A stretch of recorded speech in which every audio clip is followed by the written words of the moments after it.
तो कहा कि हमने 3 प्रकार से ब्रह्मा जी ने कर्म, भक्ति और ज्ञान के प्रतिपादन रूप 3 बार अन्वीक्षण माने परिशीलन सभी शास्त्रों का किया और निश्चय निकाला कि यही 3 मार्ग सर्वात्मा भगवान वासुदेव के प्रति अनन्य प्रेम पैदा करने का यही सर्वश्रेष्ठ मार्ग है, ज्ञान, भक्ति। और एक मेरे पास स्वामी राजेंद्र दास जी का एक बहुत सुंदर वीडियो है, आज ही मैंने आकाश को भेजा। ये सुनने जैसा है, 25-27 मिनट का है, अगर किसी को सुनना है तो बताना, मैं भेजूंगा। उसने कहा कि देखो कर्म के तो हम अधिकारी ही नहीं है, कहाँ कर्म योग कर पाते हैं, हमारी लालच हमारी अपेक्षा तो जाती ही नहीं। निरपेक्ष होकर किसी फल की इच्छा के बगैर कर्म करेंगे तभी तो कर्मयोगी हो पाएंगे। तो भक्ति करो, अरे भक्ति तो एकांतिक भक्ति होनी चाहिए ना, उसके सिवा कोई नहीं, संपूर्ण शरणागति कहाँ हो पाती है, तो भक्ति कैसे होगी। और ज्ञान में तो हमारी चाँच ही नहीं डूबती, तो करे क्या है, 3 के सिवा कोई चौथा मार्ग तो ब्रह्मा जी ने छोड़ा नहीं, तो अब क्या करें। और इसमें ऐसा वातावरण, कलयुग का दिन, कदम कदम पर ठोकर लगती है, तो क्या करें, हरि नाम केवल, बस भगवान का नाम लो, अपने आप रास्ता निकल जाएगा। पूरा दिन, पूरी रात कंटिन्यू राम राम। इसमें क्या दिक्कत है ये नहीं समझ में आता। कोई दिक्कत नहीं है, कोई परेशानी नहीं है, कोई श्रम नहीं है, फिर भी हम अपने इष्ट देव का नाम नहीं जप पाते। कितनी बेवकूफ़ी, कितनी दयनीय स्थिति है हमारी वासना अंतःकरण में कितनी घुसी पड़ी है कि कहीं ना कहीं हमें इधर से इधर फेंकती रहती है और राम अपनी जगह पर रह जाते हैं। 2 मिनट कंटिन्यू नहीं कर सकते राम राम, बस राम राम राम राम किया 10 बार, 20 बार, 25 बार, फिर राम गए और आराम आ गया, कुछ और आ जाता है, राम तो कहीं और चले जाते हैं। मैंने लास्ट टाइम उदाहरण दिया था, हम ध्यान करते, मानो सगुण साकार का ध्यान करना है, तो मन कैसे काम करता है। सगुण साकार का ध्यान में क्या होता है कि मानो कृष्ण का ध्यान, मेरे इष्ट कृष्ण है इसलिए मुझे वो बात याद आती है। तो पाँव से लेकर सर तक, सर से लेकर पाँव तक उसको निहारना, एक एक अंग को खुली आँख से, मूर्ति के सामने बैठे, चित्र के सामने बैठे, भगवान के पाँव कैसे है, लाल लाल पाँव का तला है, ऊपर एकदम नीला घट रंग का उसका ऊपर का हिस्सा है, उसमें सोने की पायल पहनी है, फिर ऊपर जाओ तो उसकी धोती की किनारी गोल्डन कलर की किनारी है और पीली धोती पहनी है और स्वर्ण कलर का पीला पीताम्बर लहरा रहा है, हवा में थोड़ा थोड़ा झूल रहा है। कितना सुंदर पीताम्बर है। अरे वो पीताम्बर भाई 2 दिन से जरा मुँह चिढ़ाए रहते हैं, क्या उसको हुआ होगा। उसके बेटे के बारे में हमने एक बार ये कहा था, उसका दुख तो नहीं लगा उसको, अरे पीताम्बर भाई को मना, कहाँ पीताम्बर से पीताम्बर भाई ने, उसका बेटा, मैंने एक बार कहा था कि अफ्रीका आपने क्यों भेजा, अफ्रीका बेवकूफ़, अफ्रीका थोड़े भेजते, अमेरिका भेजो, ऑस्ट्रेलिया भेजो। उसको अच्छा नहीं लगा। वैसे भी अमेरिका में माल है ना, अफ्रीका में क्या रखा है। देखो हमारा फला भाई का बेटा अमेरिका में कितना बड़ा आदमी बन गया, कितने मॉल वहाँ पर खोल दिए उसने, कितने मोटेल्स खोल दिए। इसने अफ्रीका जंगल में क्या करेगा, कहाँ से कहाँ पहुँच गए, खुद ही मारकर पीताम्बर ने, पीताम्बर से अफ्रीका, अफ्रीका से अमेरिका, अमेरिका से मॉल से रेस्टोरेंट ने, कहीं हम तो ध्यान करें, फिर से आ गए, पीताम्बर है, पीताम्बर से ऊपर करगनी है, फिर इसके ऊपर ये है, वो है, माला है। वो माला देवी जो हमारे पड़ोसी थी वो आजकल कहाँ गई पता नहीं, दिखती नहीं है। मन खुद ही मारकर कहीं और चला जाता है। 1 मिनट 2 मिनट भगवान का नाम नहीं लेने देता। और इतना आसान रास्ता कलयुग में, इसके सिवा हम कर भी क्या सकते हैं, ये भी नहीं कर सकते। औरों की तो बात ही क्या, कर्मयोग कैसे करेंगे, भक्ति योग कैसे करेंगे, समग्र समर्पण कैसे करना चाहिए, प्रयत्न भी करना जितना हो सके करो। लेकिन अगर ये नहीं हो रहा है तो उसकी अवेजी में थोड़ा नाम जप तो कर सकते हैं। इसीलिए हमारे जो शिवानंद जी हो गए, उसने जप पर बहुत जोर दिया। किसी महात्मा ने इतना जोर नहीं दिया, नाम जप करो, माला करो, बैठो। ये सबसे आसान, मन को कंट्रोल में करने का, अंतःकरण शुद्ध करने का सबसे उत्तम उपाय है। उस संप्रदाय में माला जप का बहुत महत्व है महाराज, और इस्कॉन में तो है ही, कंटिन्यू वो लोग हरे राम राम राम हरे हरे करते रहते हैं बस। चाहे मन कहीं पर भी घूमे, लेकिन जीवन पर तो राम का नाम चलता ही रहता है। तो धीरे धीरे मन को भी आदत हो जाएगी। तो कहते हैं कि इस 3 रास्ते भगवान ने, ब्रह्मा जी ने निकाले, निश्चय किया कि जिससे सर्वात्म भगवान की प्रीति प्राप्त हो जाए, अनन्य प्रेम प्राप्त हो जाए, उसके लिए ये 3 रास्ते, 3 कर्तव्य सर्वश्रेष्ठ कहे। अच्छा, अनुभूत पदार्थ जिसका हमें अनुभव है उसके प्रति तो प्रीति हो जाती है, अनुभव है उसको तो हम पसंद करते हैं। जैसे समझो कि अरे मखाने की खीर पहली बार खाई, बहुत सुंदर बनी थी, हमारे महाराज जी कह रहे थे मखाने की खीर खाई बहुत सुंदर थी, तो वो पसंद आई ना, मतलब थोड़ा प्रेम हुआ, तो घर जाकर भी एक बार बनाने का मन करेगा। तो जो हमारा अनुभव का विषय है उसके प्रति तो प्रेम हो सकता है, और परमात्मा तो अनुभव का विषय ही नहीं है भगवान, तो उसके प्रति प्रेम कैसे हो? और अगर प्रेम नहीं होगा तो फिर क्या करें? तो उसका उपाय देखो, हमारे शास्त्र में सभी उपाय दिए गए, उसका उपाय भी है। उसने कहा कि अनुभूत पदार्थ के प्रति प्रीति हो सकती है, परंतु जिसका अनुभव नहीं है उस भगवान में प्रीति कैसे हो? परीक्षित ने पूछा तो सुखदेव जी कहते हैं कि भगवान सर्वभूतेषु लक्षितः स्वात्मनः हरिः। कहने का मतलब ये है कि समस्त प्राणियों के आत्म रूप से भगवान ही लक्षित होते हैं। तो क्या करें? तस्मात् सर्वात्मना राजन हरिः सर्वत्र सर्वदा श्रोतव्य, कीर्तितव्य, स्मर्तव्य भगवान नृणाम।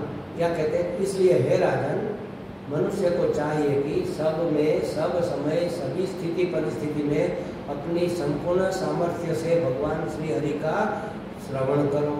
हम नहीं जानते तो कैसे जानेंगे? कर्ण मार्ग के द्वारा श्रवण करो। श्रवण किया हुआ कीर्तन करो, और कीर्तन करने का मौका नहीं मिल रहा है तो बैठे बैठे स्मरण करो। स्मरण करो माने अनुसंधान करो, ध्यान करो, ये तीनों एक ही है। और कीर्तन माने कहो और भजन करो, गाओ, ये दोनों एक ही है।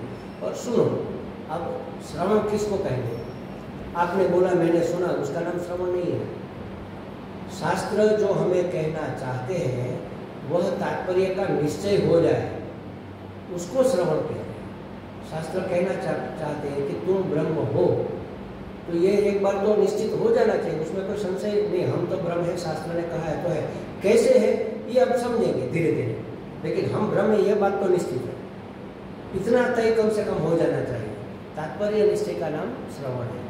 जिसके साथ मनन जुड़ा रहता है, जिसके साथ चिंतन जुड़ा रहता है, ऐसा श्रवण ही श्रवण कहा जाएगा। सिर्फ खाली सुनना श्रवण नहीं है। श्रवण अंदर जाकर कोई चीज़ बदलता है, परिवर्तन करता है, हमारी श्रद्धा को दृढ़ करता है, हमें रास्ता दिखाता है, इसी का नाम श्रवण है। कि नहीं, इस रास्ते से निकलेंगे तो जरूर पहुँचेंगे, श्रद्धा हमारी दृढ़ होती है, तब उसको श्रवण कहा जाएगा। तो अगर भगवान का परिचय नहीं है तो कैसे परिचय होगा? श्रवण करो भगवान के किस बात का? भगवान के गुण का, भगवान की लीला का, भगवान के अवतारों का।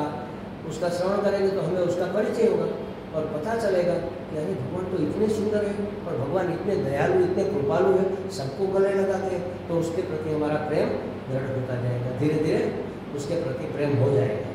तो साधक का निश्चय बस यही हो कि सदा सर्वदा सर्वथा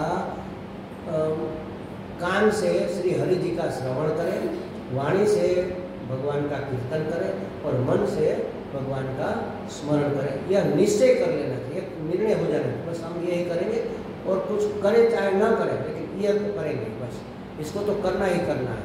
सोते जागते, और देखो बेनिफिट हमें कितने दिए गए हैं। कलयुग में सिर्फ केशव नाम कीर्तन से मुक्ति हो जाती है, नाम जप से फायदा होता है। अब नाम जप का टाइम तो मिलता नहीं तो क्या करें? अब रात को जब हम सोने जाते हैं ना, तो जैसे बेड में हम लंबे हुए, नाम स्मरण शुरू कर दो, हरे राम राम राम हरे हरे, हरे कृष्ण हरे राम हरे राम। ऐसा करते करते अगर नींद आ गई और सुबह में उठते हुए तुरंत आपको पहले यही याद आएगा, और अगर याद आ गया हरे राम राम, तो पूरी रात कुछ किए बगैर आपके जप माने जाएंगे। आप 8 घंटे सोए तो आपने 8 घंटे जप किया माना जाएगा। दिन में तो करेंगे तो क्या होगा? मानो 1 घंटा हमने जप किया तो मन तो इधर उधर भागता है ना, नींद में कहाँ भागेगा? एकाग्र मन से हुआ, कहने का मतलब देखो उत्कृष्ट जप हुआ। तो ये भी हमें बेनिफिट मिला है, लेकिन बेवकूफ़ हम वो भी नहीं करते। सोते सोते कोई दूसरे विचार करते हैं जहाँ हमारी पहुँच ही नहीं है कि कल हम ये करेंगे, कल वो करेंगे। अरे पता है कल क्या होगा? सुबह उठेंगे, सोए हुए उठेंगे कि नहीं उठेंगे? अगर किसी का बाप सोते में मर गया तो उसका बेटा कोर्ट में जाकर केस करेगा भगवान के ऊपर कि हमारे पड़ोसी के सबके बाप को आपने जगाया, मेरे बाप को क्यों नहीं जगाया? केस करेंगे क्या? सुबह उठेंगे नहीं उठेंगे ये भी पता नहीं है ना। तो भगवान का नाम ले लो, नाम लेते लेते नाम जप करते करते सो जाओ। जब उठोगे तब तक आपका नाम स्मरण माना जाएगा, उतना पुण्य उतना अंतःकरण शुद्ध माना जाएगा। तो कितने आसान तरीके भगवान ने दिए हैं। और हम भी ऐसे रास्ते ढूंढ नहीं कर सकते। जैसे समझो कि कहीं जाना है स्कूटर लेकर या गाड़ी लेकर, तो क्या कर सकते हैं उस समय? कुछ नहीं कर सकते ड्राइविंग करने के सिवा। तो मन में जब चालू कर दो, राम राम राम राम राम राम राम, और स्कूटर चलाओ, अपने डेस्टिनेशन तक पहुंचो, तब तक जप हो जाएगा। और एक फ़ायदा ये है कि अगर बीच में एक्सीडेंट हो गया और अच्युतम केशवम हो गए तो नाम जप आपके साथ आएगा। भगवान का नाम लेते लेते हमारे अंत गति सोमति, जैसी मति होगी अंत में वही गति हो जाएगी। तो ऐसे जो बेनिफिशियल है हमारे लिए उसको तो कम से कम हमें अपनाना चाहिए। साधक होकर अगर हम ये भी नहीं कर पाते तो काहे के साधक? आए हैं बस शिविर में, थोड़ा घूमेंगे, थोड़ा फिरेंगे, थोड़ा नाचेंगे गाएंगे, और क्या? और डूबो मरो, और क्या?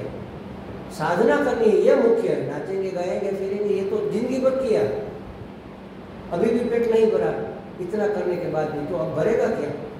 तो छोड़ो, अगर मौका मिलता है आपकी गोद में आकर गिरता है कोई ऐसा मनोरंजन का साधन तो हो जाए ठीक है। हमें उससे द्वेष भी नहीं है कि ये नहीं करना है। अगर सहज आपके प्रारब्ध में है तो आ जाएगा, फेंक देना नहीं है। लेकिन उसकी कामना नहीं करनी है, उसकी इच्छा नहीं करनी है, उससे आसक्ति नहीं बनानी है। आसक्ति एकमात्र है, अनासक्ति के आसक्त हो जाओ, बस अनासक्ति के आसक्त हो जाओ, भगवत रस के रसिक हो जाओ। ये भागवत का नियम है, भगवत रस के रसिक हो जाओ, अनासक्ति के आशिक हो जाओ।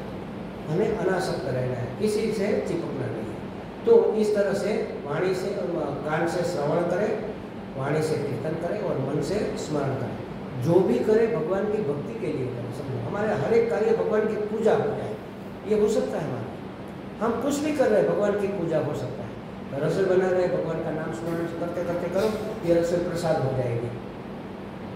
पानी पी रहे भगवान का नाम स्मरण करते हुए करो, ये चरणामृत हो जाएगा।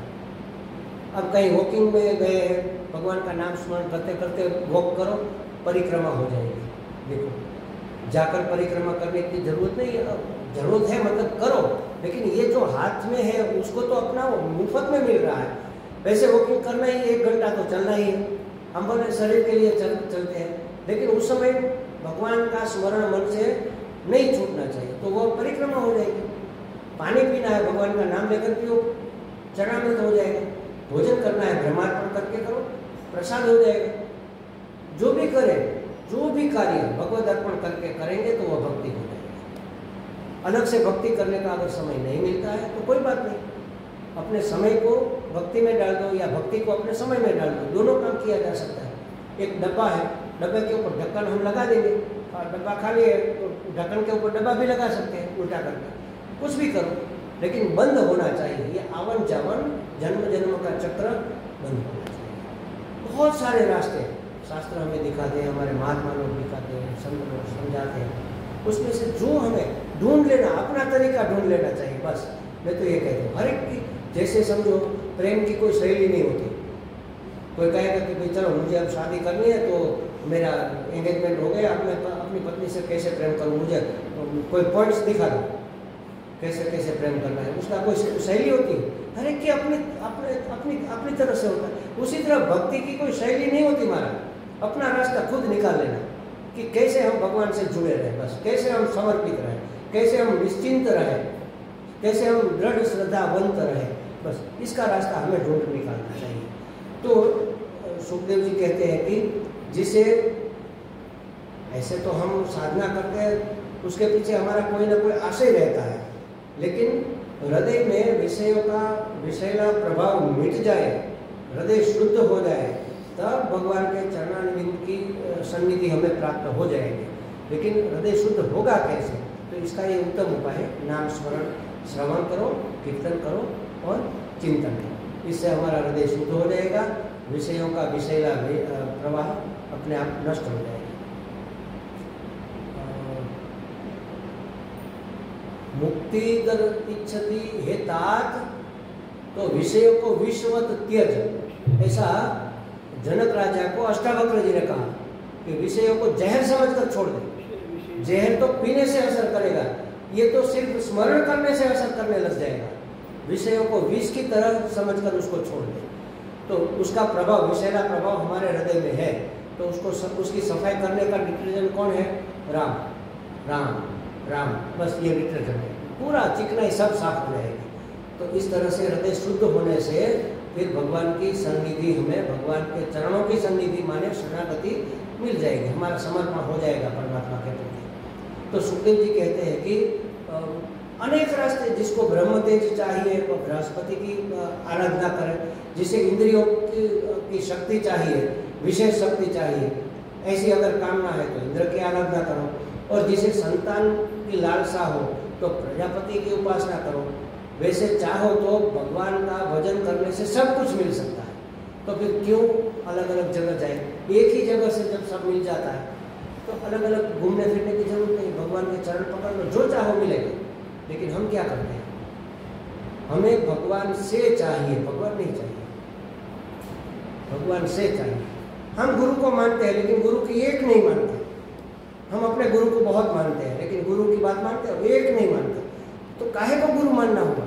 हम भगवान को मानते हैं लेकिन भगवान की योजना को बिल्कुल स्वीकार नहीं, भगवान की एक नहीं मानते, तो कैसे माना?